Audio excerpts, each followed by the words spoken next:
President Trump facing big foreign policy challenges, including North Korea, Russia, the Middle East. And just in time for all these developments, our friend, anchor of Special Report, Bret Baier, has a new book out that parallels today's headlines. It's called 3 Days in Moscow, Ronald Reagan and the Fall of the Soviet Empire. Lucky for us, Bret is right here in New York with us. Bret, welcome. Thank you. Thanks for having me. Tell us about the parallels. Well, there's a lot of parallels in the moments, the challenges. They're obviously very different personalities, but Reagan used a lot of bold language that Washington foreign policy establishment kind of really had a problem with back in the day. Thought it was too aggressive. And in that case, you know, Donald Trump's tweets are similar in that way. We'll see if Donald Trump follows the guidelines of these summits and how he got up from the table if it didn't work. I do want to bring in the book.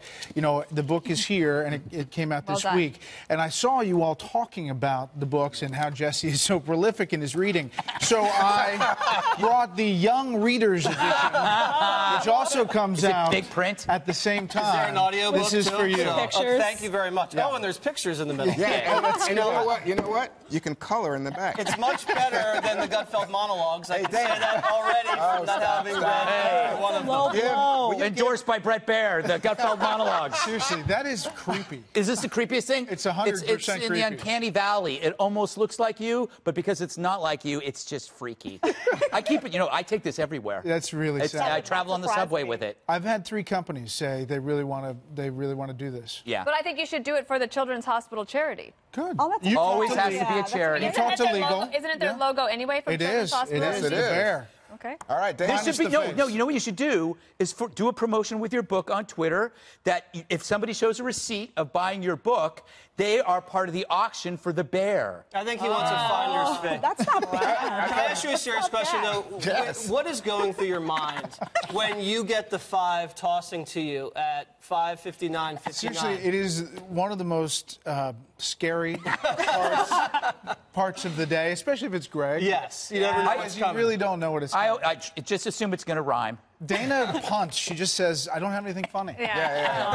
Dana, I need you to ask a serious question. Okay, I do have a question. Was there instances, and not just with this summit that Ronald Reagan had, the one that you write about here, but were there instances where one of the parties threatened to call it off? Yes, Reykjavik, they got up and left.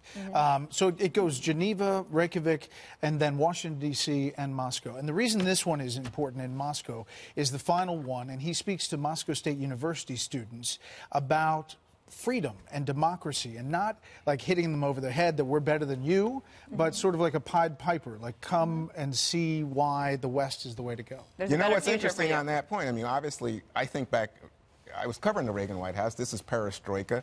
And he makes tremendous inroads with Gorbachev.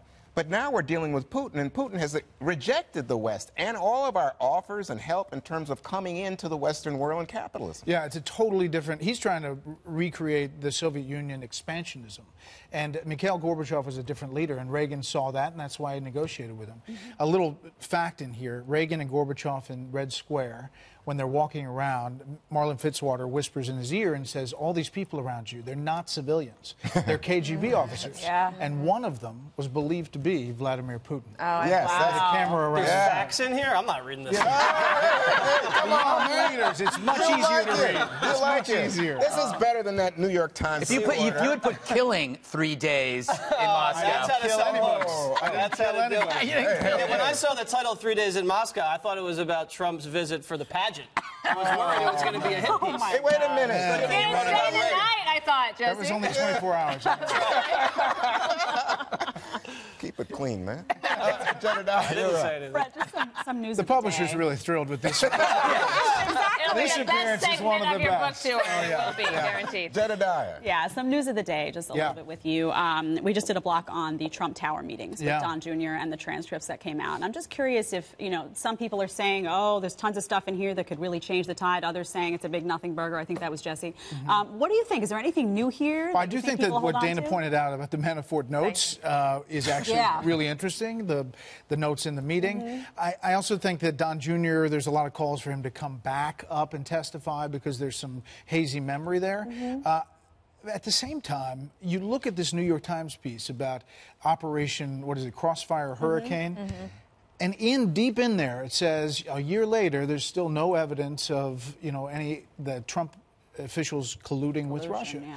And I think both sides of this investigation, we have a lot to learn, and we're probably months away from the end of this thing. So this thing's never going to end. Yeah. Can I just be, on behalf of America, say no one cares? Okay. No one cares. The bear doesn't even care. Oh, okay. Quick Again, for America. creepy level 10. But okay, a quick follow-up.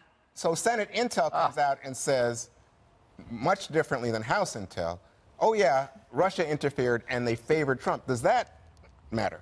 Well, it matters that they put it out and they were backing up the intelligence community in what they report. And a bipartisan report. In a bipartisan report. And we're going to have Senator Langford on special report tonight to talk about all That's that. a good guest. Yep. Jesse, I realize that you love books, so I want you to ask your toughest question now that we have Bret Baier right here. How will you handle the fact that Gutfeld might outsell you with the monologues?